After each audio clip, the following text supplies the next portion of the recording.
اگلے چند دن بھی اس کے اور عمر کے درمیان کوئی بات نہیں ہوئی تھی۔ وہ صبح جس وقت یونیورسٹی جاتی تھی اس وقت وہ سو رہا ہوتا، اور جب وہ واپس آتی تو گھر میں موجود نہیں ہوتا تھا۔ شام کو وہ گھر آیا کرتا تھا اور اس وقت وہ اپنی پڑھائی میں مصروف ہوتی تھی۔ رات کے کھانے پر ان کا سامنا ہوتا تھا اور اس کے بعد عمر واک پر نکل جایا کرتا تھا، اور علیزہ ایک بار پھر اپنے کمرے میں آ کر پڑھائی میں مصروف ہو جاتی تھی۔ اس نے اس واقعے کے بعد کبھی بھی عمر کے کمرے میں جانے کی کوشش نہیں کی تھی۔ اب ملازم ہی اس کے کمرے کو صاف کیا کرتا تھا اور وہی سارے پیغام لے کر اس کے کمرے میں جایا کرتا تھا۔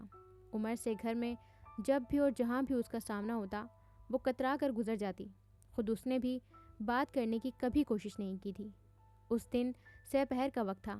نانو کسی کام سے باہر گئی ہوئی تھی۔ خانسامہ بھی اپنے کوارٹر میں تھا۔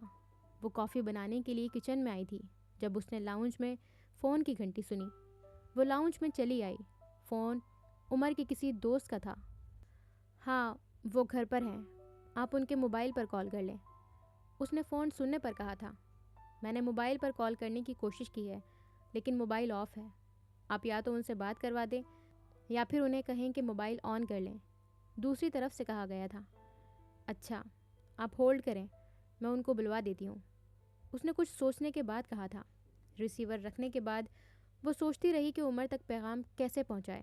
صرف پیغام اس تک پہنچانے کے لیے وہ کوارٹر سے ملازم کو بلواتی تو یہ بات نہ صرف ملازم کے لیے عجیب ہوتی بلکہ اس وقت تک بہت دیر ہو جاتی۔ چند لمحے سوچنے کے بعد اس نے خود ہی پیغام دینے کا سوچا۔ عمر کے بیڈ روم کے دروازے پر پہلی دستک دیتے ہی اندر سے آواز آئی تھی۔ یس، کم ان، آپ کی کال ہے، اس نے بلند آواز میں کہا تھا۔ علیزہ، اندر آ جاؤ، اندر سے کہا گیا تھا۔ آپ کے کسی دوست کا فون ہے، اس نے اس کی بات کے جواب میں ایک بار پھر اپنا جملہ دہرایا تھا۔ میں آ رہا ہوں، اس بار چند لمحوں کے وقفے کے بعد اس نے کہا تھا۔ وہ واپس کچن میں آ کر کافی میکر میں پانی ڈالنے لگی۔ چند لمحوں بعد اسے لاؤنج میں عمر کی آواز سنائی دی تھی۔ وہ فون پر باتیں کر رہا تھا۔ علیزہ اپنے کام میں مصروف رہی۔ وہ اس وقت فریج سے کریم نکال رہی تھی جب اس نے عمر کی آواز سنی تھی۔ میں نے تم کو کمرے میں آنے سے منع نہیں کیا۔ اس نے مڑ کر دیکھا۔ وہ کچن کے دروازے میں کھڑا تھا۔ آپ جب چاہیں میرے کمرے میں آ سکتی ہیں۔ وہ مڑ کر دوبارہ کریم کا پیکٹ نکالنے لگی۔ اس دن اعتراض مجھے صرف تمہارے آنے کے طریقے پر ہوا تھا کیونکہ میرا خیال ہے کہ وہ زیادہ مناسب نہیں تھا، وہ ایک بار پھر کہہ رہا تھا۔ علیزہ کریم کو پیالے میں نکالنے لگی۔ وہ خاموشی سے اسے دیکھتا رہا۔ وہ اس کے وہاں کھڑے ہونے سے الجھ گئی تھی۔ میں اتنا برا بھی نہیں ہوں کہ آپ میری بات کا جواب دینا بھی پسند نہ کریں۔ وہ کچھ کہے بغیر ہی کریم کو پھینٹنے لگی تھی۔ عمر اسے کبھی بھی آپ کہہ کر مخاطب نہیں کرتا تھا۔ اسے حیرانی ہو رہی تھی کہ اس وقت وہ اسے آپ کہہ کر کیوں مخاطب کر رہا ہے۔ ٹھیک ہے، جواب مت دیں، کافی کا ایک مگ تو دے سکتی ہیں۔ اس کی اگلی فرمائش نے علیزہ کو کچھ اور حیران کیا تھا۔ وہ اب آگے بڑھ کر کچن میں موجود ڈائننگ ٹیبل کی کرسی کھینچ کر بیٹھ گیا تھا۔ علیزہ کچھ دیر شش و پنج میں گرفتار رہی، پھر اپنی سابقہ خاموشی کو برقرار رکھتے ہوئے اس نے ایک کی بجائے کافی کے 2 مگ تیار کرنے شروع کر دیے۔ کافی تیار کرنے کے بعد اس نے دونوں مگ اٹھائے اور ایک مگ عمر کے سامنے میز پر رکھ دیا۔ دوسرا مگ لے کر وہ کچن کے دروازے کی طرف بڑھنے لگی تو اسے عمر کی آواز سنائی دی۔ آپ کافی میرے ساتھ بیٹھ کر پئیں، مجھے کچھ کام کرنا ہے، اس نے جواباً کہا تھا۔ میں آپ کا زیادہ وقت نہیں لوں گا، کافی پینے میں زیادہ سے زیادہ 5 منٹ لگیں گے، اس نے ایک بار پھر کہا۔ نہیں، مجھے یونیورسٹی کا بہت سا کام کرنا ہے، اس نے سر جھکائے ہوئے ایک بار پھر انکار کر دیا۔ عمر اس بار پھر اصرار کرنے کی بجائے تیزی سے اٹھ کر کچن سے نکل گیا۔ علیزہ ہکا بکا اسے جاتا دیکھتی رہی۔ اسے عمر سے اس قسم کے رد عمل کی توقع نہیں تھی۔ کافی کا مگ اب بھی ویسے ہی میز پر پڑا ہوا تھا اور اس میں سے نکلنے والا دھواں دیکھ کر علیزہ کو افسوس ہو رہا تھا۔ وہ اندازہ نہیں کر پا رہی تھی کہ عمر ناراض ہو کر گیا ہے یا ویسے ہی اٹھ کر چلا گیا ہے۔ 2 دن کے بعد چھٹی کا دن تھا اور علیزہ 10-11 بجے کے قریب لان میں اپنی ایک پینٹنگ مکمل کرنے میں مصروف تھی۔ آسمان بادلوں سے ڈھکا ہوا تھا اور ٹھنڈی ہوا چلنے کی وجہ سے خاصی خنکی تھی۔ مگر وہ جان بوجھ کر لینڈسکیپ مکمل کرنے کے لیے باہر آ گئی تھی۔ پیلٹ کو ہاتھ میں تھامے ہوئے وہ برش کے ساتھ کینوس پر اسٹروکس لگاتی رہی۔ سورج کی روشنی نہ ہونے کی وجہ سے اسے شیڈز دینے میں بہت غور و خوض کرنا پڑ رہا تھا۔ شاید وہ ابھی کچھ اور دیر اسی انہماک سے اپنے کام میں مصروف رہتی، مگر کینوس پر پڑنے والے بارش کے ایک قطرے نے اسے چونکا دیا تھا۔ اس نے بجلی کی سی تیزی سے کینوس کو ایزل سے اتار لیا۔ پیچھے مڑتے ہی اس کی نظر عمر پر پڑی تھی۔ وہ لان کے بالکل ہی سامنے شیڈ کے نیچے برآمدے کی سیڑھیوں پر اس جگہ بیٹھا ہوا تھا جہاں اس نے اپنے برش اور پینٹ باکس رکھے ہوئے تھے۔ وہ ایک لمحے کے لیے ٹھٹکی، پتہ نہیں وہ کب سے وہاں بیٹھا ہوا تھا۔ الیزا کو اس کی آمد کا پتہ نہیں چلا تھا۔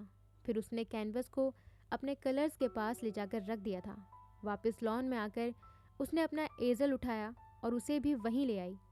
عمر اب اس کی پینٹنگ دونوں ہاتھوں میں تھامے دیکھ رہا تھا۔ الیزا خاموشی سے اس کے قریب آ کر اپنی چیزیں سمیٹنے لگی تھی۔ الیزا، تمہیں اب مجھے معاف کر دینا چاہیے۔ وہ پینٹ باکس اور برش اٹھا کر کھڑی ہو رہی تھی جب عمر نے نظریں اٹھا کر اس سے کہا۔ وہ اس کے اس جملے پر حیران رہ گئی تھی۔ میں آپ سے ناراض نہیں ہوں، تو پھر معافی کس بات کی؟ عمر نے کچھ کہنے کی بجائے نرمی سے اس کا ہاتھ پکڑا اور اسے اپنے پاس بٹھا لیا۔ میری بکواس پر غصہ کرنے کا کوئی فائدہ نہیں ہے۔ آپ ناراض تھے مجھ سے، میں تو ناراض نہیں تھی۔ عمر کا رد عمل اس کے لیے بے حد حیران کن تھا۔ وہ یکدم کھلکھلا کر ہنسنے لگا تھا۔ چند لمحے ہنسنے کے بعد اس نے کہا، میں تم سے ناراض نہیں ہو سکتا الیزا، میں تم سے کبھی ناراض نہیں ہو سکتا۔ مگر آپ تھے، اس نے اپنے لفظوں پر زور دیتے ہوئے کہا۔ نہیں، میں تم سے ناراض نہیں تھا۔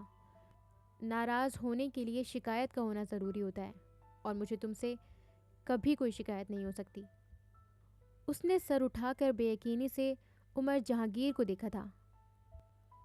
دنیا میں کوئی نہ کوئی ایسا ضرور ہوتا ہے جس کی کوئی بات آپ کو بری نہیں لگتی، جس پر کبھی آپ کو غصہ نہیں آتا، جس سے کبھی آپ ناراض نہیں ہوتے۔ ناراض ہونا چاہیں بھی تو نہیں ہو سکتے۔ میرے لیے وہ کوئی نہ کوئی تم ہو الیزا۔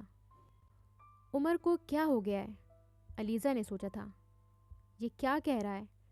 اس کی بے یقینی میں کمی نہیں آئی تھی۔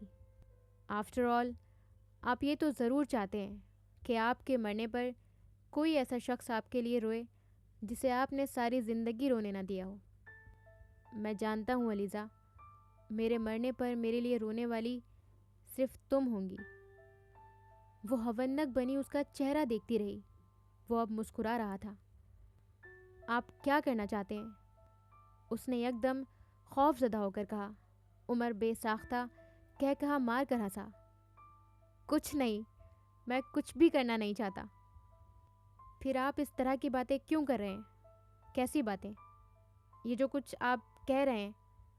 میں کیا کہہ رہا ہوں؟ الیزا کی سمجھ میں نہیں آیا کہ وہ اسے کیا کہے۔ وہ جانتے بوجھتے ہوئے موت اور زندگی کے علاوہ بھی تو بہت سی حقیقتیں ہیں، مثلاً جیسے یہ کہ انسان کو اپنی زندگی اپنے ہی ہاتھوں ختم کرنے کا کوئی حق نہیں ہے۔ اس نے کچھ ڈرتے ہوئے کہا، اور یہ کہ انسان کو ہر حال میں خوش رہنے کی کوشش کرنی چاہیے، اور یہ کہ زندگی میں آنے والے پرابلمز کا ثابت قدمی سے مقابلہ کرنا چاہیے۔ بس۔ الیزا کچھ شرمندہ ہو گئی تھی۔ اس کا خیال تھا وہ اس کی بات کے جواب میں اپنے رویے کی وضاحت کرے گا، اپنے اس اقدام کو صحیح ثابت کرے گا، مگر اس نے ایسا کچھ نہیں کیا تھا۔ یہ پینٹنگ تم مجھے دے دو۔ اس کی ساری باتوں کے جواب میں اس نے دونوں ہاتھوں میں پینٹنگ اٹھا کر دیکھتے ہوئے کہا، آپ اس کا کیا کریں گے؟ الیزا نے بات کا موضوع بدل جانے پر کچھ مایوسی سے کہا، میں اسے اپنے بیڈ روم میں لگاؤں گا، یا پھر اپنے آفس میں۔ یہ ابھی مکمل نہیں ہوئی۔ مجھے تو یہ مکمل لگ رہی ہے۔ نہیں، کچھ اسٹروکس رہتے ہیں، اور پانی کے اس قطرے کی وجہ سے یہاں کلر بھی خراب ہو گیا ہے۔ اسے بھی ٹھیک کرنا ہوگا۔ علیزہ نے ہاتھ سے تصویر کی مختلف جگہوں کی طرف اشارہ کرتے ہوئے کہا، نہیں، مجھے یہ اسی طرح چاہیے، کسی مزید تبدیلی کے بغیر۔ مگر بارش کے اس قطرے والی جگہ کو تو مجھے ٹھیک کرنا پڑے گا۔ تم بارش کے اس قطرے والی جگہ کو ٹھیک کرنے کے بجائے یہاں اپنا نام لکھ دو۔ مگر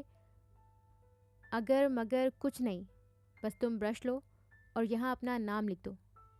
علیزہ نے کچھ حیرانی سے اسے دیکھا اور پھر برش نکال کر سفید کلر سے تصویر کے درمیان میں بارش کے اس قطرے کی وجہ سے پھیلے ہوئے رنگوں میں کچھ بے دلی سے اپنا نام لکھ دیا۔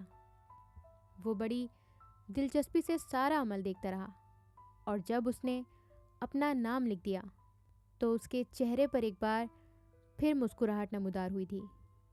ہاں، اب ٹھیک ہے، اب یہ مکمل ہو گئی ہے۔ اس نے علیزہ کے ہاتھ سے پینٹنگ لیتے ہوئے مطمئن لہجے میں کہا تھا۔ علیزہ کی مایوسی میں کچھ اور ہی اضافہ ہو گیا۔ عمر جہانگیر پرفیکشنسٹ تھا، اور اب وہ ایک نامکمل تصویر کے درمیان موجود دھبے اور اس پر لکھے نام کو سرا رہا تھا۔ میرا کمرہ تمہیں بہت مس کرتا ہے۔ اس نے چونک کر اس کی طرف دیکھا۔ اسے ایک پری کی عادت ہو گئی ہے، میرے جیسا جن اس کو پسند نہیں آ رہا۔ وہ بڑی سنجیدگی سے علیزہ کو بتا رہا تھا۔ علیزہ کا چہرہ چند لمحوں کے لیے سرخ ہوا اور پھر وہ یکدم کھلکھلا کر ہنس پڑی۔